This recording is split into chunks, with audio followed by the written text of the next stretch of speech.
Tiniyak ng Malacanang nakatanggap-tanggap ang isinusulong na Philippine-US Framework Access Agreement.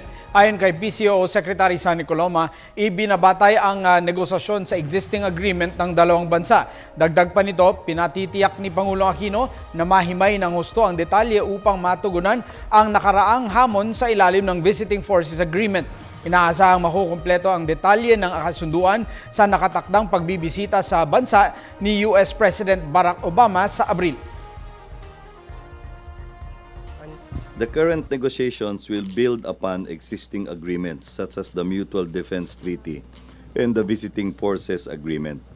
As these agreements have been in existence for a number of years, both countries are aware of the challenges in implementation. Hence, both panels will consider how to frame the proposed agreement in such a way that those challenges will be addressed adequately.